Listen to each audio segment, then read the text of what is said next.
Hey everybody, so today we're going to talk about diet strategies. And no doubt we have no shortage of different diet strategies that people love to try to sell you on. You've got all kinds that fall under the low carb craze, so like keto, whatever, intermittent fasting, the latest and greatest supplements, even more recently, weight loss prescription drugs. There's always something out there that people claim that is the best.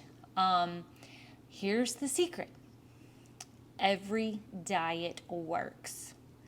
Now, I know that may sound as a shock to some of you from coming from me, that I try to coach people to change their habits, and I call it the CK way. But in reality, like, all diet strategies work because you stay consistent at the changed variable. So if you change something in your diet or in your workout routine, you're burning more energy or you're doing something different, and it's different from what you were previously living at.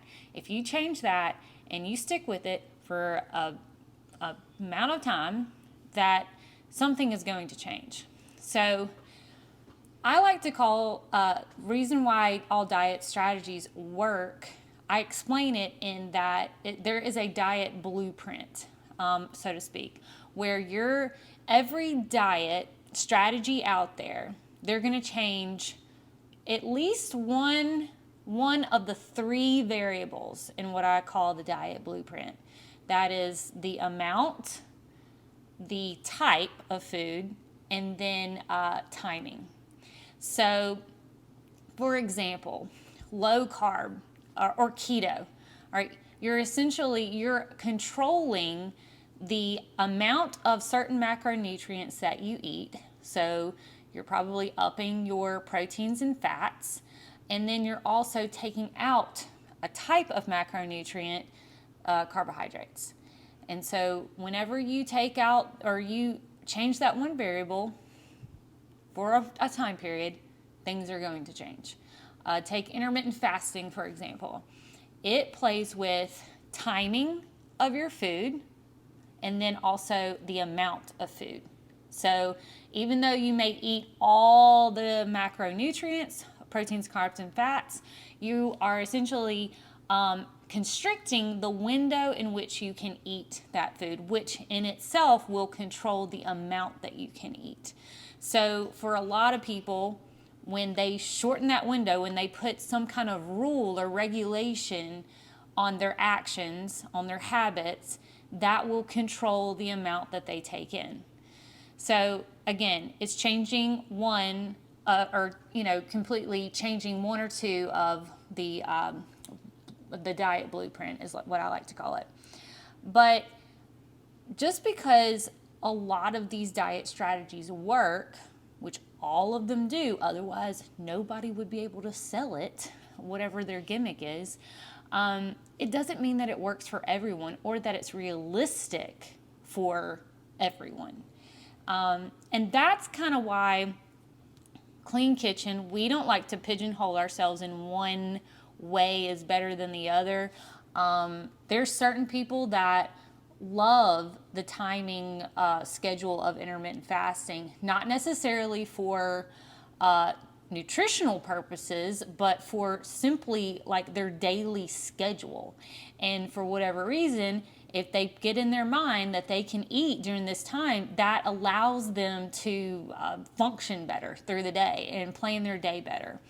But I wouldn't harp on that as the sole reason for anyone's success, because at the end of the day, whether you're doing keto, paleo, intermittent fasting, whatever, Clean Kitchen, at the end of the day, the main reason you're changing is because, number one, you changed a variable, but you're also controlling your intake and you're making more conscious decisions. A lot of times when people do start a diet strategy of any kind, they're just more aware. They're purposefully more aware of what they're putting in their body, so they're naturally not going to eat random crap that they probably would have snacked on before, regardless of what diet strategy you're on. But no matter if you're on whatever diet strategy you're doing, you have to ask yourself, is it something that you can maintain, number one, for life? But more importantly, what is the foundational habits of that diet or whatever you're doing? Are you laying the foundation to retrain your taste buds? Because what you were doing before, whatever it is that you just started, whatever you were doing got you into the situation that you're currently in. So you have to think about, okay, if I truly want to change, I've got to change those foundational choices, those foundational patterns that got me into the pickle that I'm in, that I want to be out of. And so that's kind of where we're at. Like with Clean Kitchen, I don't necessarily really care what diet strategy or schedule you want to follow. I just want you to learn to eat real food. I want you to learn how to love water over other beverages, where you simply do not have to think about what you're going to drink at a restaurant. You know you're always just going to get water because that's what you like. I want to create a person that doesn't think twice about adding plants to their plate. It's almost the first thought that they have.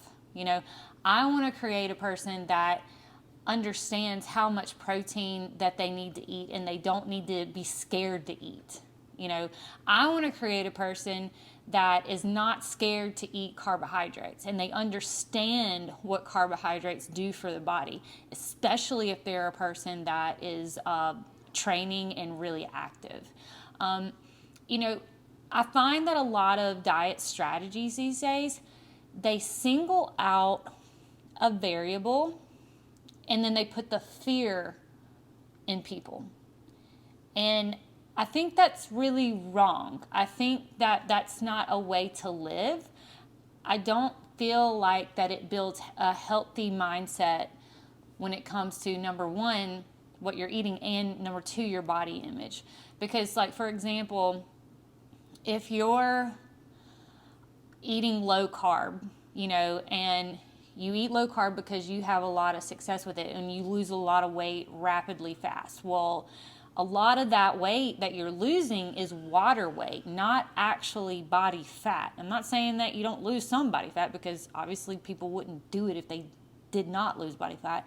But I'm saying that it creates this fear of a necessary food group for a lot of people, and they end up demonizing that food group. So like say you are a heavier set person, you can go lower carb for a longer period of time to lose the excess body fat on your body, because you have those energy stores to burn. But when you become a person that is a smaller version of your old self, you don't have as much body fat on your body to burn, you are technically a different body with different needs. And so when people get like pigeonholed into a diet strategy that worked for them at a period of time, at whatever season they were in, if they pigeonhole themselves into thinking that this is the only thing that works for me, but you have to think, are you that same person when you use that diet strategy? Does your body have the same needs that it, did back then? Because if you make progress, you need to realize that you must be able to evolve with your strategy, with your nutrition, and understand that your body has different needs. So that's why it is so crucial to retrain your taste buds, retrain yourself to be a person that drinks water, eats the majority of whole foods 80% of the time, doesn't mind eating plants, isn't, scared to eat more food. I hope this comes across that you have to lay that foundation before you can become that future self. You have to, because that is technically the only way to get results and keep them, is if you become that person that likes to do these healthy habits. So all I have to say, and I'll end the chat here, is that if you do go down a road where you're using some kind of gimmicky diet strategy, we've all done it. I've done it. Okay, I'm not saying that it's a bad thing. Just try to make sure that you keep that underlying tone through the whole thing of like, all right, I'm eating better quality foods. I'm going to eat if I'm hungry. I'm going to eat enough for my body, even if it's in intermittent fasting type thing. I'm going to do the things that are necessary to help my body thrive. So that's bottom line. You have to do in order to make lasting change. Because anybody can lose weight fast. Can you keep it off? Can you truly change for a lifetime is the real result you're after. All right, see you guys next week.